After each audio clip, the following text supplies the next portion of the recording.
Hello bos, selamat petang saya Mr. Pang. Hari ini kita kedai ada tapak yang kereta ni. Tahun 2006, Toyota Innova 2.0 G-Spec harga jual 15,800. Kereta ni condition baik sebab cat ori lagi.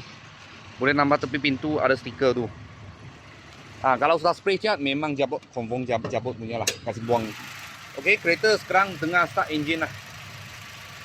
Lepas tu dalam semua cantik. Ke tulang dia. Yang punya panel pun cantik juga. Kereta baru sampai sekarang. Dia punya molek, depan punya molek original. Mileage dia 91,000 saja. Mileage dia 91,000 sahaja. Lepas tu kereta ni baru sampai, belum puspakom lah. Cermin sini ada krep. Tadi baru nampak. Sini ada krep. Tepi stiker kereta baru sampai sekarang ini. Dalam leather memang cantik. Sebab dia mileage rendah aja. Mileage rendah aja. Aircon sejuk sekarang. Tepi ini kotor aja. 91,000. Mileage kat sini. Aircon sejuk.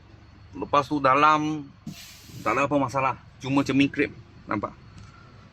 Itu tak ada lah. Itu selalu buka turun dia krep. Selalu punya.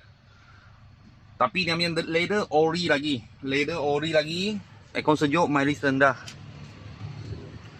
Belakang macam ni. Tahun 2006 punya condition. Tahun 2006 punya condition. Dalam semua cantik lah. Cat dia ori lagi. Sebab saya tengok dia punya cat leka sudah tak cantik ya. Tahun 2006 sampai sekarang memang lah. Memang. Sudah berapa tahun? 19 tahun kereta ni.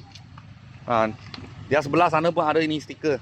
Kalau sudah spray cat, dia sudah buang punya. Sudah buang, sudah tak ada ini stiker. Tepi sini ada kena sikit. Jalah. Tahun 2006, mileage 91,000, satu owner.